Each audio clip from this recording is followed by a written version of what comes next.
Mantan Menko Polhukam Mahfud MD, menyoroti soal kasus pagar laut di Tangerang yang sudah memiliki sertifikat hak guna bangunan SHGB dibongkar atas perintah Presiden Prabowo Subianto. Menurutnya, semua pihak wajib untuk menuruti perintah dari Presiden tersebut, hal ini demi menjaga kewibawaan negara. Jangan sampai hukum ini diinjak-injak yang disebut Mahfud sebagai bandit, sehingga harus benar-benar diproses ke jalur hukum. Demi kedaulatan hukum kita juga agar tidak diinjak-injak oleh apa yang sering saya kemarin sebutnya ya preman, ya bandit, ya cucumo gitu kan, ialah menginjak-injak kedaulatan hukum kita.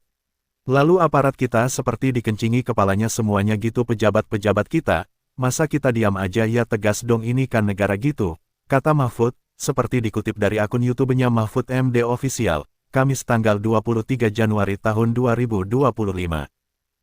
Kejahatan. Ya. Nanti perdata atau tidak, nanti kan proses yang akan. Makanya kalau kemudian Angkatan Laut atas katanya antara perintah Presiden langsung membongkar itu pada tanggal 18 kemarin, itu mestinya udah benar Pak ya, harus segera dibongkar ya? Mestinya sudah benar, pembongkaran itu sudah benar. Ya. Pembongkaran itu sudah benar. Karena memang itu tugas Angkatan Laut. Dia juga adalah penegak hukum di laut kan, Ya. Penyidik di laut. Tapi sebenarnya polisi juga bisa itu menyangkut urusan keamanan dan penegakan hukum sehari-hari kan, itu kan polisi mesti patroli di situ. Sehari-hari ada di situ. Bahkan Iya, mungkin lebih duluan menyaksikan ya. malah lebih duluan menyaksikan. Saya dengar juga sudah banyak yang tahu lebih dulu itu, cuma pura-pura enggak tahu aja, ada yang enggak berani gitu. Nah, oleh sebab itu sekarang begini, menurut saya perintah Presiden itu harus dilaksanakan. Itu harus dibongkar.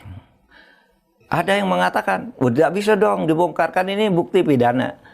Pembongkaran, ya ini pembongkaran terhadap barang bukti atau pemusnahan atau penjualan terhadap barang bukti itu jangan diartikan menghilangkan penyidikan, menghentikan penyelidikan dan penyidikan. Mengganggu proses hukum ya? Mengganggu proses hukum itu seperti yang disampaikan oleh Menteri KKP Pak Wahyu Sakti Trenggono ya? Iya, Menteri Pak KKP mengatakan gitu. Jangan dong, itu bukti. Kenapa kalau bukti memangnya? Di dalam hukum udah biasa, ada 10 truk nyuri kayu di hutan Kalimantan sana. Ya dia aja, divisualisasi terus diambil buktinya satu. Tidak harus 10 truk-truknya harus diamankan ya? Iya. Satu aja udah bisa Iya, mewakili. barang yang 10 truk tuh di tempat penyimpanan barang sitaan. Gitu. Dan barang sitaan tuh kalau dikhawatirkan busuk kan bisa dijual juga sebelum perkaranya selesai. Pidananya jalan. Kasus pagar laut ini bongkar misalnya tapi sisain cukup 1 meter atau 5 meter udah cukup? 1 meter. Apalagi sekarang tuh bisa pakai drone itu visualisasinya kan.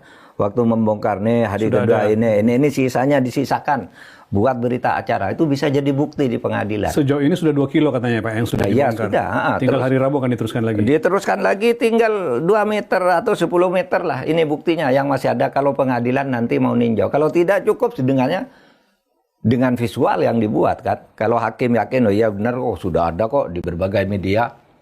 Itu hakim yakin, ngapain hakim harus ke situ juga.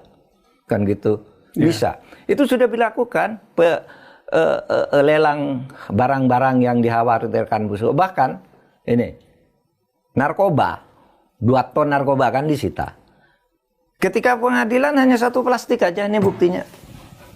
Ketika jumpa pers juga disebutkan hanya itu saja, tidak perlu semuanya. Iya. Jadi nggak bisa. Jadi perintah Presiden nih menurut saya harus segera dilaksanakan, dibongkar. Itu demi kewibawaan negara. Ya. Kedaulatan hukum kita juga agar tidak diinjak-injak oleh apa yang sering saya kemarin sebutnya ya preman, ya bandit, ya cucungo gitu kan. Iyalah menginjak-injak kedaulatan hukum kita, lalu aparat kita seperti dikencingi kepalanya semuanya gitu pejabat-pejabat kita. Masa kita diem aja? Ya tegas dong, ini kan negara gitu. Ya, saya mau ngajak sesudah itu diproses hukumnya. Nah, sebelum ke pengusutan Pak, sebelum ke pengusutan, saya mau ngajak Pak Mahfud yang tadi mengatakan bahwa ini sudah disiapkan, diatur-atur oleh Pak Cicung. Saya mau lihat petanya dulu Pak, kita tunjukkan kepada netizen sekaligus, seperti apa sih gambarannya. Kan awalnya media sosial membuka ini Pak, media sosial sama sejumlah media mainstream mengangkat bahwa mereka membuka situsnya ATR BPN, situs bumi, ya, untuk melihat seperti apa sejatinya petanya. Ditemukan seperti ini, Pak. Ini situs yang diterbitkan oleh di ATR BPN Go ID. Yang bagian atas, Mahfud, yang ada lingkaran merah itu. Lingkaran merah. Ya, lingkaran merah itulah yang disebutkan bahwa di sana ada HGB, ya, SHGB sama SHM. Ada SHM.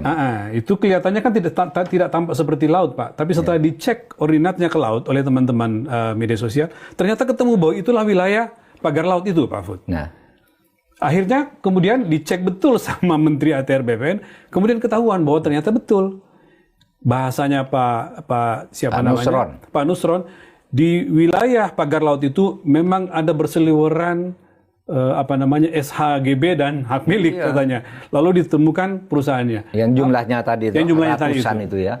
Ini dia, Pak. Andai kan tidak mungkin tidak dibuka ini, kita nggak tahu, belum tentu juga bisa ada pengakuan bahwa ini sudah ada.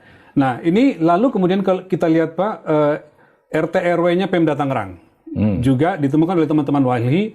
Rupanya di RT RW-nya memang sudah ada, Pak. Yang di atas itu tuh bagian reklamasi, Pak Mahfud. Oh gitu ya. Nah, yang tadi itu, yang sudah berwarna tadi itu, RT RW tahun 2011 memang sudah ada tuh rencana reklamasinya. Rencana reklamasinya.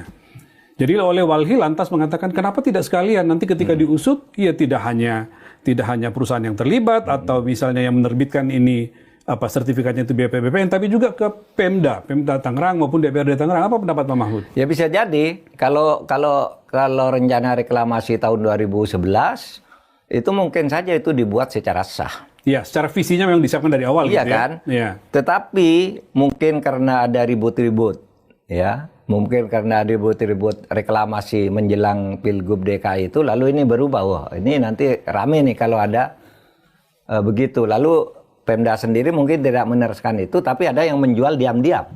Atau juga Pemdanya juga bisa ya melakukan itu secara diam-diam, sehingga nanti kira-kira taktiknya kan begini. Ini laut ya, diri pagar. Lalu nanti diam-diam nih setiap hari direklamasi tinggi-tinggi, sesudah itu dia ndak usah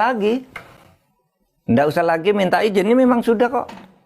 Kan gitu kan, laut sudah jadi ini. Dan sesuai peruntukan RT RW-nya gitu, kira-kira gitu ya? Peruntukan RT RW-nya. Kan bisa jadi begitu. Oleh sebab itu nih harus diusut.